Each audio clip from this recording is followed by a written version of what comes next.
No, I picked a band of people who were talented but wanted to work hard and were prepared to work together as a team. That's the way to achieve greater heights, my opinion.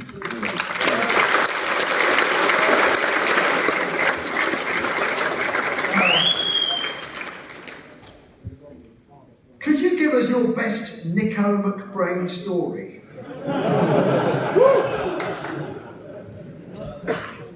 There's another question. What's your most intense story from being or starting to be a pilot? Well, this is a weird one, you see, because when I started to be a pilot, everybody thinks that, you know, I was the first pilot in Iron Maiden. No. Nico McBrain was the first pilot in Iron Maiden. He was. We were in Jersey, which is a little island just off the south coast of England, right? And we used to go there in the winter to rehearse and write songs, because in the winter there was nobody there. And we'd rent a whole hotel, and we'd put the equipment in the ballroom, and we'd write songs together, and we'd rehearse and play, and all of a sudden you get Peace of Mind, or Power Slave, or that's where we wrote all those albums. Other weekends, we didn't do much, and there was nothing to do there, because it was just raining, and then it was a bit like Norway, actually. And so the weekends, people did things. Myself and my mate Justin, we went off, for example, one weekend and went on a fencing competition in Holland and then in Antwerp, and got drunk and tried to get laid and failed miserably, and had to make our way back to Jersey. And Nick was going off learning to fly. He was learning to be a pilot, as we all discovered, because whenever anybody is learning to be a pilot, all they talk about is learning to be a fucking pilot. So you go to the bar with Nick and go, fucking hell, you know, I discovered about the atmosphere the other day. You know, there's the troposphere, the stratosphere, and then the mesosphere, and then the thing, and then the ionosphere, and we're all like, fuck, run away. But I knew that Nick was training to be a pilot. As far as I knew, he could fly, you know, anything, anywhere. And we had a plan, my mate Justin and I, gone fencing. We found a train back on a Sunday night from Paris, where we ended up. We had 3 bottles of wine, 2 big fencing bags, and us on a train overnight to Cherbourg. There was a 9 o'clock little propeller plane, back, 10-minute flight to Jersey. Plan, bang. Got on the train, it was full of smelly French sailors. 600 of them. There was only one train a week, and that was because they all went on the same train to go back to the port city of Cherbourg. Too smelly to go in the couchettes. We slept in the toilets, and ended up having coffee in Hell's Angels Cafe at about 5 in the morning. Made our way out to the airport just in time to see the little airplane disappearing. Fuck. So the next aeroplane was in 12 hours' time.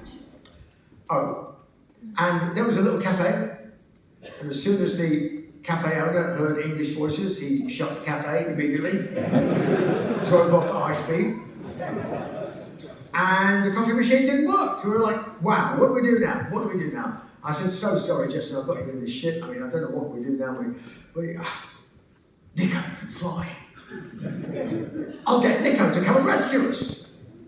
Quick, so payphone, no mobile phones obviously, bang, ching ching ching, in goes the money, bang, phone the hotel, and get through to finally, hello, yeah, what is it, yeah, yes, yeah, what's wrong, yeah.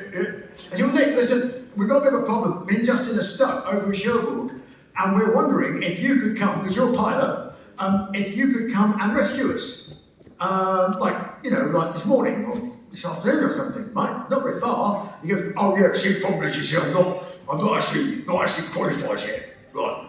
I'm like learning. I'd have to ask Charlie. Who's Charlie? Charlie's my instructor. He's a great geezer. Charlie's a great geezer, lovely geezer. I love his fucking soul, fucking great geezer. Charlie, he's a great geezer.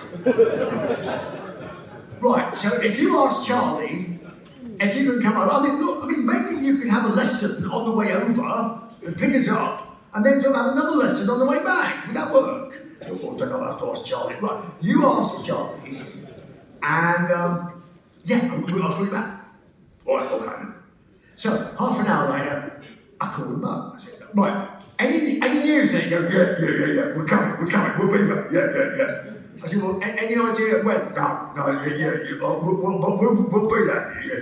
Well, how will I know when you're coming? He goes, yeah, look out the window, you see us.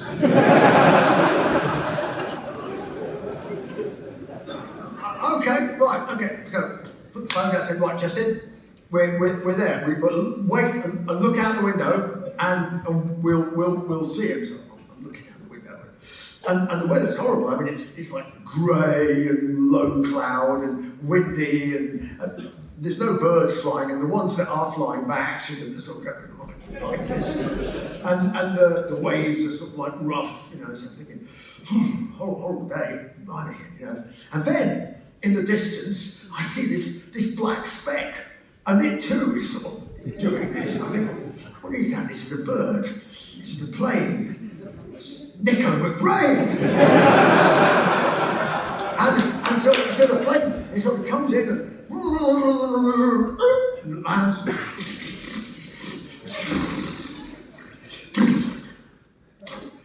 And this guy jumps out the other side of the plane and starts fiddling with the front of the engine. And we sort of trot out, and Nick opens the door and looks at me and my mate Justin and goes, oh, fucking hell. Oh, fuck. I'm like, well, that's a fine way to greet your singer.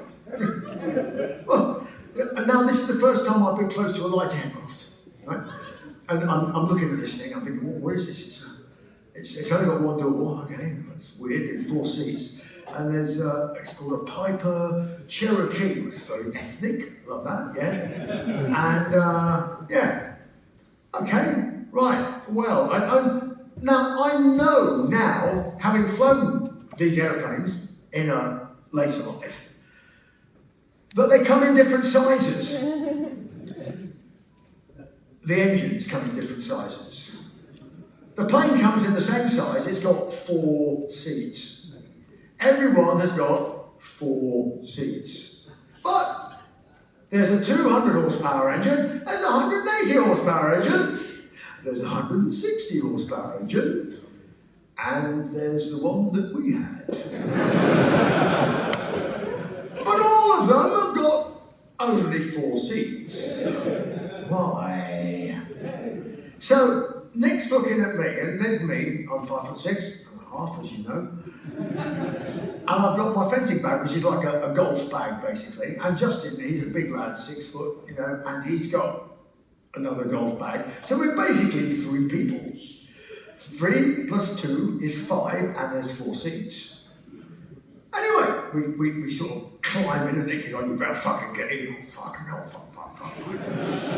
So I climb into the side, and look down, very cramped, isn't it? Just squeeze in, and you've got the fencing bag, and I'm shoving it over into the baggage compartment. Well, that's full now, so we get the other one and put it across our laps. Anyway, as we're sitting here like this, suddenly the plane just sort of starts to creak and go.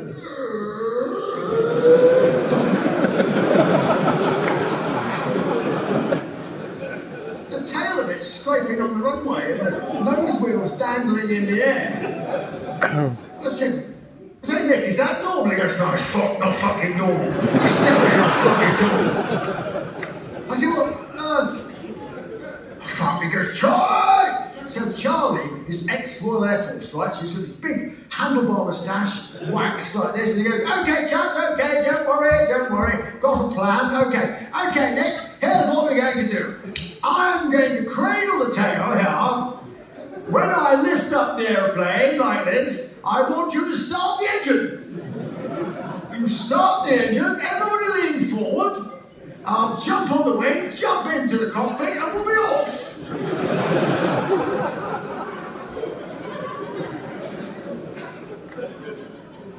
So he's holding the tail of the fucking airplane off the ground. And Nick goes, oh fucking hell, fuck. Just a piece of paper. And I'm looking at all this. This is fascinating. said, what are you doing, Nick? He goes, I'm doing the checklist. I'm doing the checklist, right? I said, well, what's the checklist? He goes, well, you got to do the checklist. Any aeroplane, you've got to do the checklist. Otherwise, bad things happen. Okay, right, okay. Amy's got, yeah, so start this, ignition key in, yeah, turn right, yeah, one twist, yeah, do this, yeah, turn right to speed. Oh, fuck, no, that's Batman. Right. Yeah. I said, Nick, excuse me for saying this, but those are the instructions. I mean, don't you know those are the instructions to start the engine? Don't you know how to start the engine? You're supposed to be a pilot. I can't even drive a car. I can start a fucking car. I just turn the key and turn it and starts. You know, that's the fucking checklist. You've got to do the checklist. Without the checklist, everything goes to shit. Hold on, yeah, do this, right, hang on a minute, yeah, mags on both. Oh, here we go, open the door. I mean, what are you doing? We're about to go flying. Why are you opening the door? Well, I've got to make sure that there's nobody standing around the aeroplane.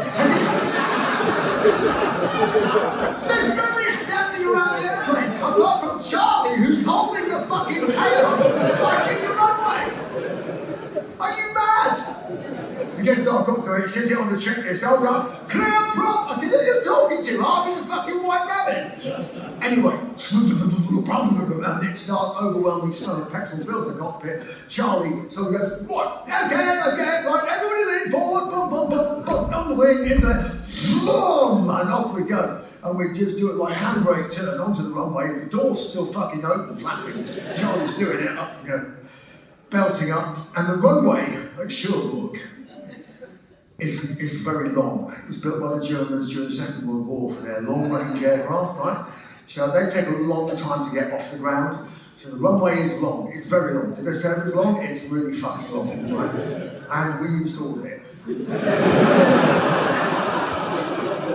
So as we're gradually accelerating.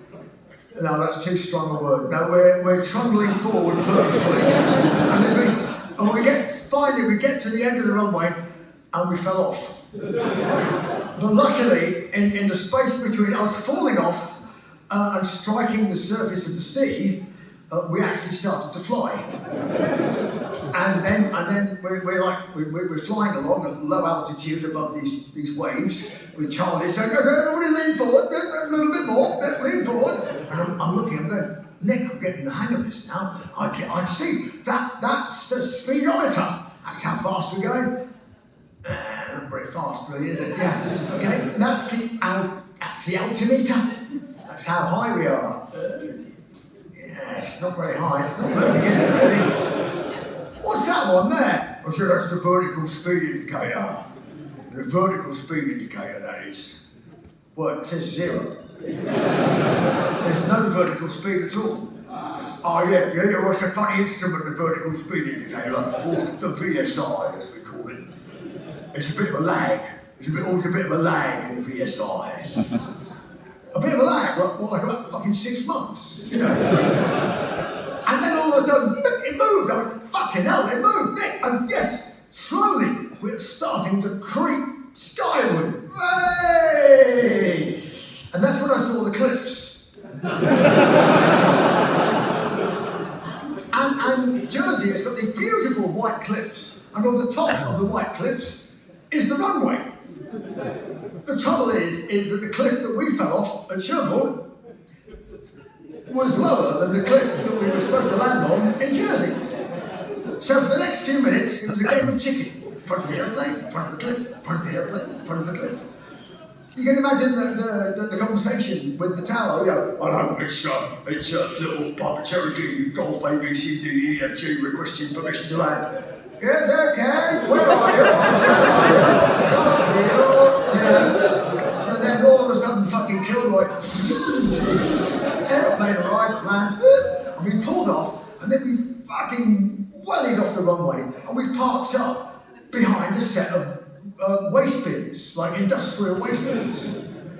I don't know if it's a fucking place to park, but it's so that nobody could see how many things actually got out of this aeroplane. Because Charlie's license would have been turned into a cornflake packet. So, and then Charlie went out and went away to consider his future.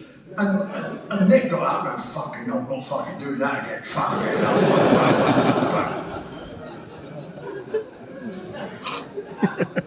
But in life, you have experiences like that, and sometimes it leads to moments of inspiration. And I just looked at that and went, that was an amazing adventure. That's incredible. Wow. You know what?